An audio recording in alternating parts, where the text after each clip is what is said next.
En el Antiguo Testamento podemos ver uno de los periodos más interesantes del pueblo de Israel, comenzando en Segunda de Crónicas, como el rey Usías, uno de los mejores reyes después de Salomón, hizo lo malo ante los ojos de Dios, queriendo cambiar el estilo de adoración que Dios había puesto, haciendo la quema de incienso él mismo en vez de los hijos de Aarón.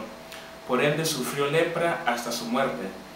Más adelante, el pueblo de Israel entregaba sus sacrificios, pero realmente no lo hacían con un corazón entregado a Dios, y Dios no recibía esa adoración. Isaías recibió el llamado para poder trabajar para Dios.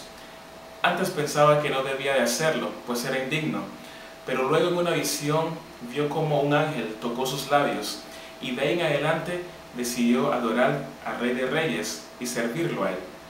Esta semana estaremos hablando acerca de la falsa adoración. Hemos estado hablando acerca de cómo adorar, pero también tenemos que tener cuidado de la forma que no debemos hacerlo. Mi nombre es Marlon Moody y sean todos bienvenidos a Panel Universitario.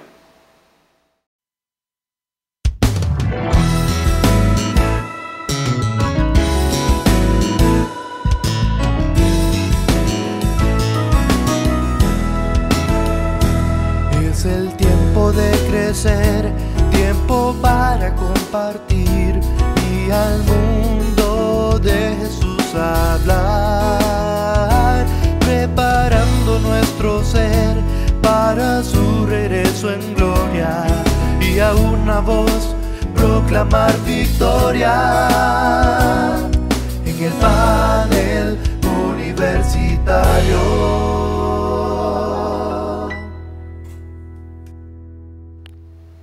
Sean todos una vez más bienvenidos a nuestro panel universitario de la semana. Y como es de costumbre, les voy a pedir a mis panelistas que se presenten, nos digan su nombre y que también nos digan de qué iglesia vienen. Muchas gracias por la invitación. Gracias a Dios por los compañeros aquí presentes. Mi nombre es Edner Mondilla y vengo de la iglesia de Tinajitas. Bienvenido. Ante todo, muchas gracias Marlon por la invitación. Mi nombre es Ana Teresa Moreno y vengo de la iglesia de Nuevo Granillo. Bueno, la verdad estoy muy agradecido por participar en esta actividad que realizan los jóvenes cada semana. Primera vez que lo hago. Mi nombre es Franklin Espinosa y vengo de la iglesia de Belén. Muchas gracias a los tres por estar aquí en esta semana. Y le voy a pedir a Edner que nos lea el texto de la semana y que también ore por nosotros. Sí, mucho gusto.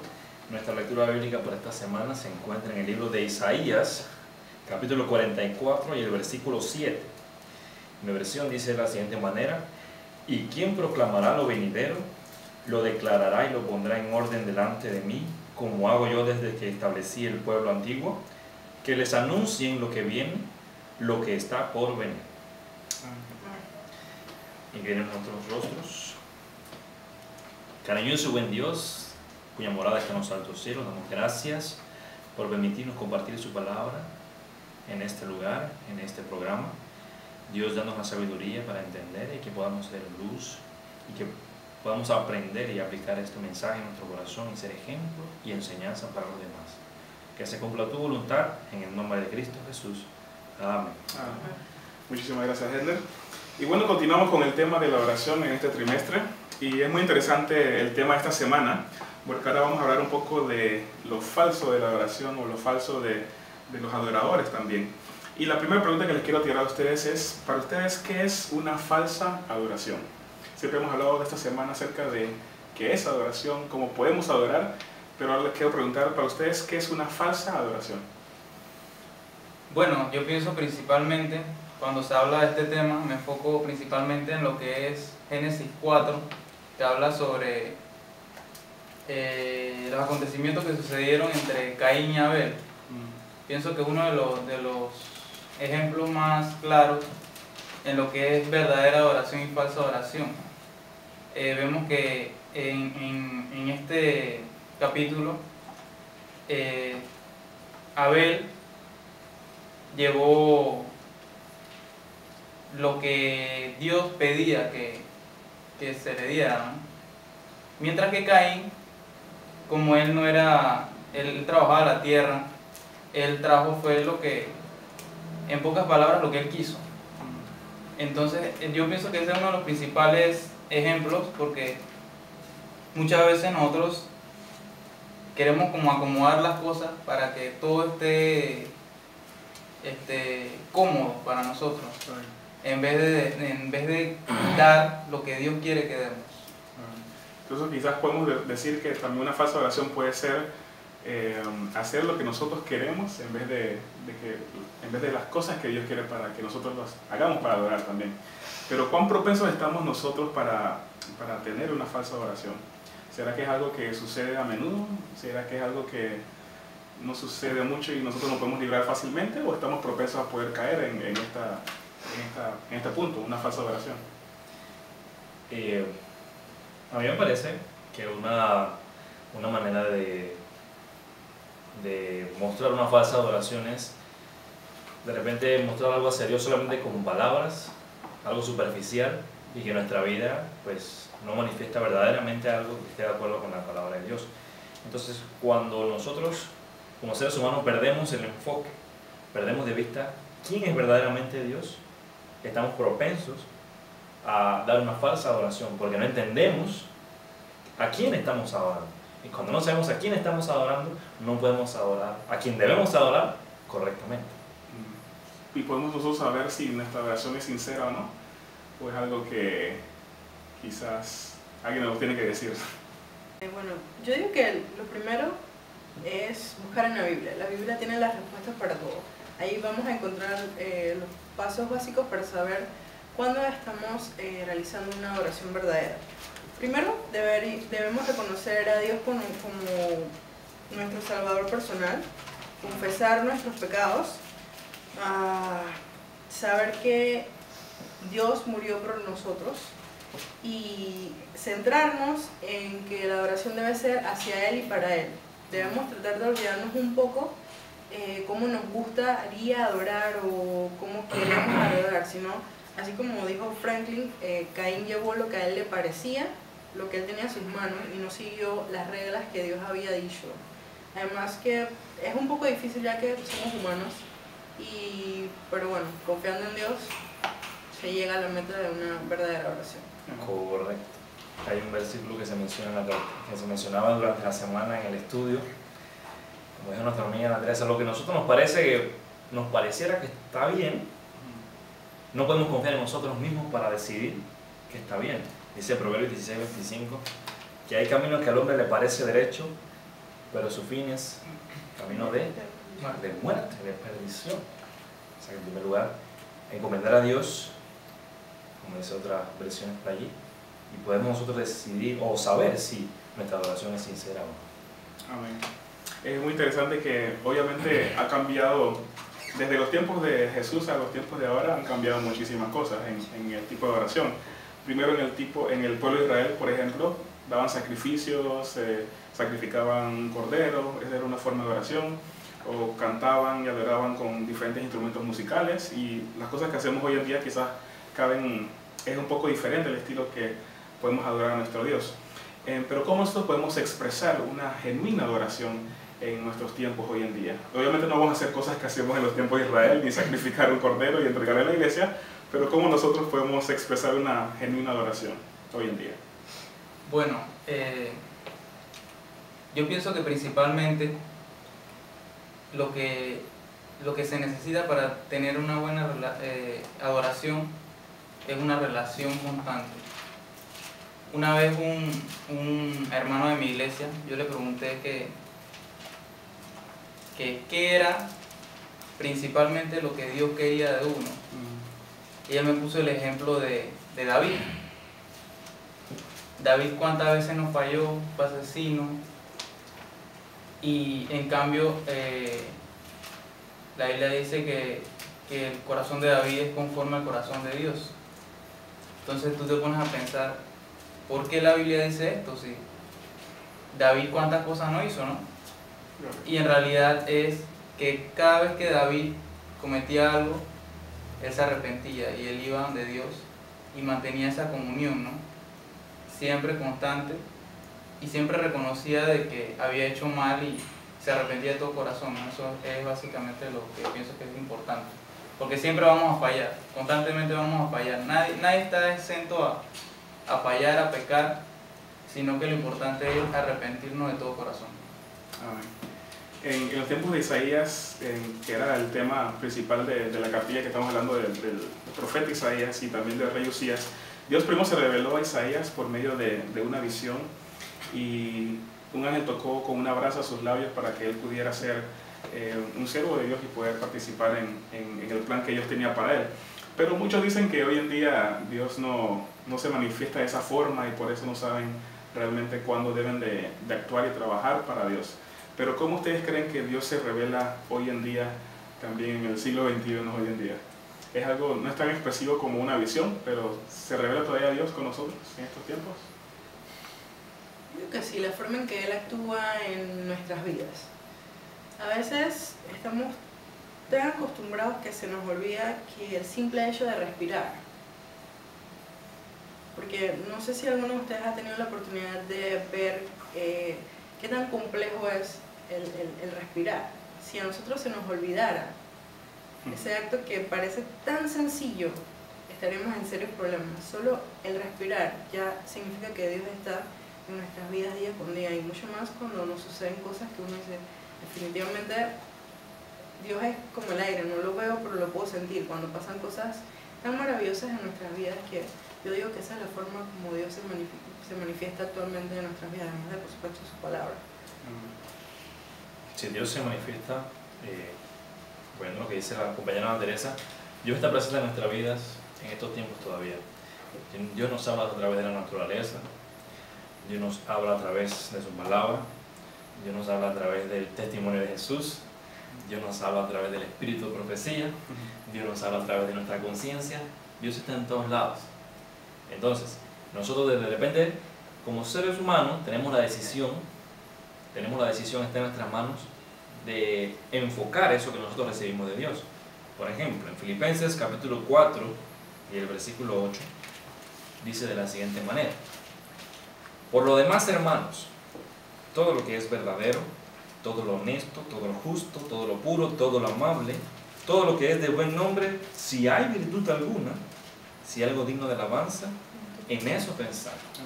Ahí implícitamente está diciendo, si hay algo que se relaciona con Dios, que es digno de alabanza, pensemos en eso. Cualquier otra cosa que está fuera de esos parámetros debe ser desechado, ¿verdad? Por eso sostengo, pues, que Dios nos da la directriz, Dios nos da las pautas, nos da los lineamientos. Está en nosotros decidir si nos mantenemos dentro y mantenemos una buena adoración, o nos salimos y damos una falsa adoración, que es lo que estamos tratando esta semana. Muchas veces tenemos que adoramos solamente cuando vamos a la iglesia, y el resto de la semana básicamente nos olvidamos de Dios, o nos levantamos rápidamente, leemos algo, leemos la matutina, ejemplo, o la cartilla unos cuantos días y salimos. En el día se nos olvidó orar, el día siguiente se nos olvidó lo que leímos, lo poquito, y regresamos el sábado y llegamos a orar. Me vino a la mente una anécdota de un cristiano X en el mundo, que decía que tenía en su casa el cuarto donde hacía lo que le daba la gana. Cuando él entraba allí, tomaba, fumaba, comía todo tipo de carne, había toda clase de cosas, hacía cualquier cosa, y cuando salía de ese cuarto, él era un cristiano. Él era un cristiano, y cuando entraba allí, se desahogaba, desataba todo, y cuando salía acá afuera, era una persona pura, una persona educada. Viene a nuestra mente, lo que muestra afuera será una verdadera adoración. De repente no somos tan extremos como ese caballero, pero se aplica muchas veces en nuestra vida. Se aplica bastante, y es muy importante que mantengamos una oración todos los días y no solamente en el día sábado. Claro. ¿En qué sentido contribuye la adoración genuina en el buen funcionamiento de nuestra iglesia? Porque sabemos que obviamente vamos a adorar el sábado en nuestra iglesia, pero ¿en qué sentido la adoración contribuye a nuestra iglesia también hoy en día? Nosotros somos de testimonio vivo para las demás personas. Somos una carta leída, como sabemos, como es una frase bien conocida. Sea o no sea lo que nosotros que estamos mostrando verdadero o genuino, ¿no?, influye en nuestra iglesia, la pregunta, ¿no?, en nuestra iglesia. Nosotros estamos activos, una persona va a ver eso y se puede contagiar. Si estamos tristes, o si durante la semana alguien nos ve en algo que demuestra que no estamos adorando a Dios, esa persona se va a ver afectada por eso que vio en nosotros. Por eso no la adoración que nosotros manifestamos a Dios no es solamente entre Dios y nosotros, sino que ayuda o impide que los demás muestren una buena adoración hacia Dios. Yo pienso que el buen funcionamiento de la iglesia en este aspecto de la oración podría ser también principalmente nuestro testimonio afuera de la iglesia, porque por lo menos si tú vas a la iglesia los sábados, pero en la semana no eres lo que aparenta ser en la iglesia, eso la gente lo ve y entonces como que corta se desanima. Se desanima y como que el funcionamiento de la iglesia no es igual, porque ya comienzas a ver la iglesia como que mira, te va a la iglesia y mira lo que está haciendo, ¿no? ¿Para qué voy a la iglesia? Dirá la gente. Si la gente en la iglesia está peor que afuera. Pero ahí está el enfoque. Lo que dijimos al inicio, cuando perdemos de vista a Dios, comienzan a mermar esas cosas, comienza a todo a menearse.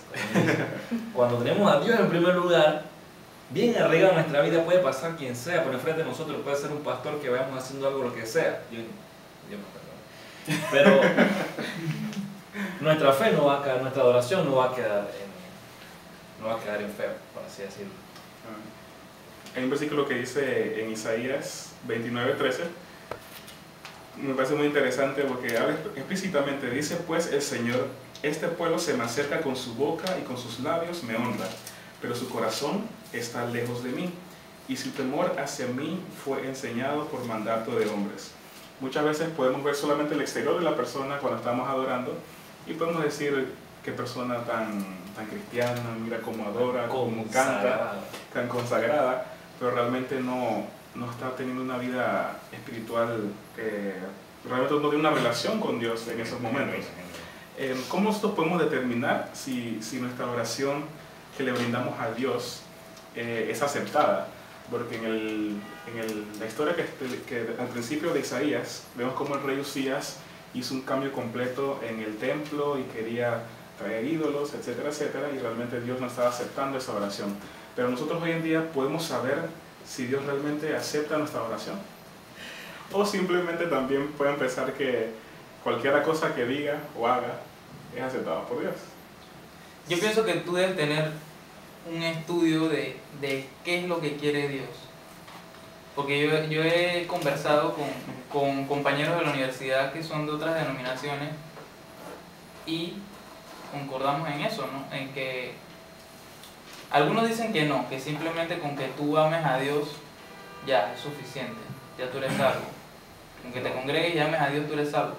Pero mi manera de pensar es que tú debes buscar saber qué es lo que Dios quiere de ti. No simplemente de que yo amo a Dios y porque yo amo a Dios yo voy a salvarme. Eso en realidad no es así. Yo pienso que tú tienes que buscar qué es lo que quiere Dios de ti. Sí, ahí apoyando lo que dice Frank, contestando la pregunta, nosotros tenemos la forma, tenemos la manera de saber si la forma como adoramos a Dios es aceptada o no. La voluntad de Dios está expresa ¿en dónde? En la palabra de Dios. La voluntad de Dios está aquí. Nosotros no estamos adorando a un Dios que no conocemos.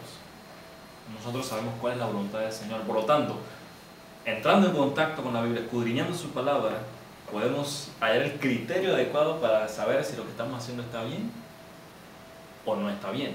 No es a nuestra conveniencia, porque a veces encontramos algo que dice la Biblia y eso nos toca por un lado y eso no lo aplico a mí, eso no.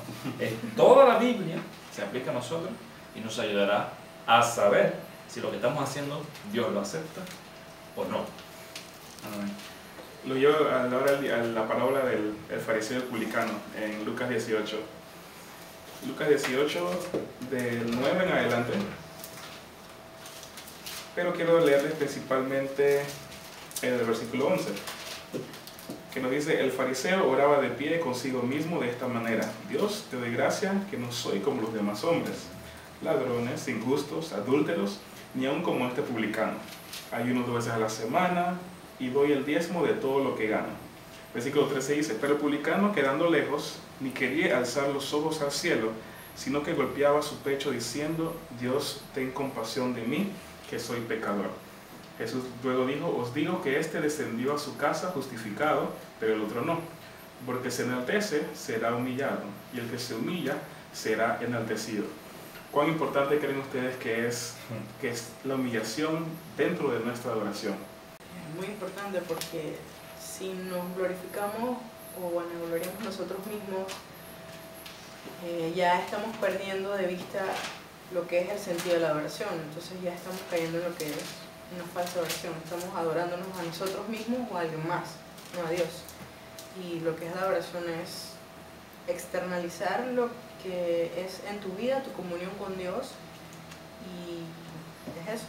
Así que la humildad es un aspecto bien importante en lo que es todo esto de la adoración. Cuando llegas hasta el nivel de decir que ya no te hace falta nada, que ya estás bien, y que chuzo, yo me siento bien, me congrego siempre, me porto bien y siento que estoy bien, pues. Desde ese punto yo pienso que comenzamos a estar mal. En realidad es lo contrario. Porque si nos mantuviéramos buscando el perdón y aceptando de que necesitamos de Dios, ¿no? Y no sintiéndonos así que Autosuficiente. en realidad me siento bien porque no hago lo que hace el hermano acá al lado. El hermano acá al lado tiene esposa y la veo con otra muchacha por ahí y yo no hago eso, yo me siento bien. Pero en realidad Dios dice que para Él todos los pecados son iguales. O sea, tú no puedes decir que porque tú no haces eso, tú eres mejor que esa persona. Desde que tú caes en ese punto, ya comienzas a estar mal. Y también caímos también un poco en el tema relacionado de salvación por obra o si es por gracia. Porque tenemos nuestra lista y decimos, ya ayuno, hago diezmo, voy bien, hago obra misionera, estoy entregando regalos en Navidad a los niños. Y ya cuando ya hice toda mi lista, entonces creo que tengo mi boleto directo al cielo. Expreso. Pues realmente no se trata de eso, sino por la gracia de Dios. Sí, es el criterio de Dios, no nuestro criterio. Porque dice la palabra del Señor que el que va a ser salvo es el que es justificado por la gracia de Dios. Entonces a nosotros perder esa humillación y esa humildad delante de Dios, al enaltecernos a nosotros, nos estamos dando atribuciones que no nos corresponden, que no tenemos. Porque al nosotros pecar, estamos ya siendo separados de Dios por el pecado. ¿Y qué dice en Romanos 3:23? Por cuanto todos pecaron y están destituidos de la gloria de Dios. No dice si algunos pecaron o si la gran mayoría pecó, no sé. Por cuanto todos pecaron. Por lo tanto, a nosotros perder esa humillación de pensar que quién realmente nosotros somos delante de Dios, ya podemos decir, bueno, yo no peco tanto, como ese hermano, ya peco menos, ya Dios no tiene que hacer tanto por mí. Allí, como dice mi amigo Frank, ya vamos más abajo de lo que estamos a un inicio, ¿verdad? Por eso es el criterio de Dios, la palabra de Dios, la voluntad de Dios, quien decide, o lo que decide, si realmente somos aptos para recibir la salvación de Dios. Es como cuando lo ves en un aspecto diferente. Cuando la persona se siente mal, que está haciendo cosas malas, está pecando, y la persona llega al punto de decir, yo no tengo perdón de Dios. ¿Quién eres tú para decir que no tienes perdón de Dios? Te estás tomando una atribución que no es tuya, así que el que perdona no eres tú, el que perdona es Dios. Está haciendo su propio criterio también. Ajá, Es que los dos extremos son malos. Sí. Claro. Porque tú no puedes tomarte el papel de Dios, porque Dios es el que juzga. Tú no puedes decir que yo no tengo perdón de Dios. ¿Quién eres tú para decir que Dios no te va a perdonar? Si el que manda ahí es Dios, no uno mismo. O muchas veces también queremos ayudar a Dios realmente, porque tenemos un problema y queremos ayudar a Dios en tomar las decisiones para nuestras vidas. Dios tiene este problema y realmente yo creo que la solución es tal, pero Dios te está diciendo que es otra solución.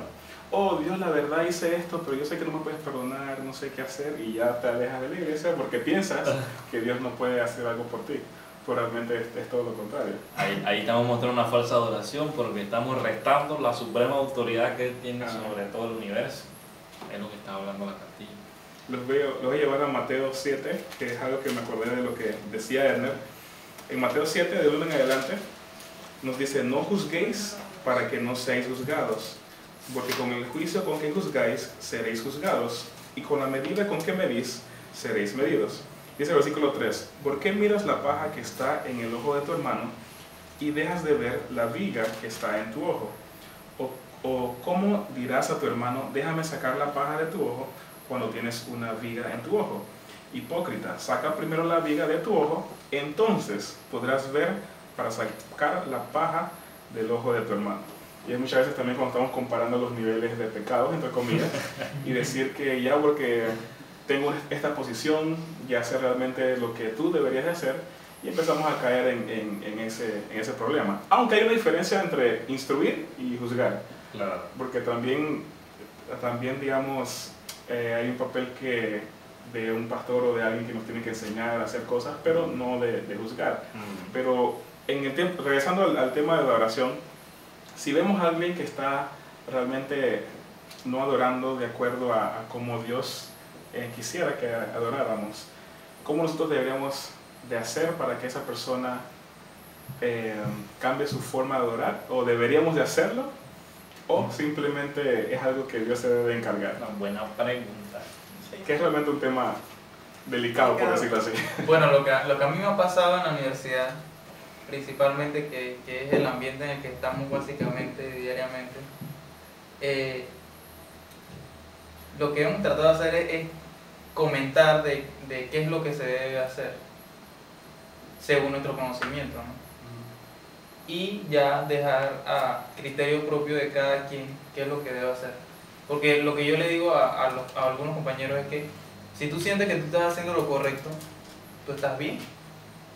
Porque tú eres juzgado según tu conocimiento, no según, o sea, directamente la Biblia no, sino que tú eres juzgado según lo que tú conoces.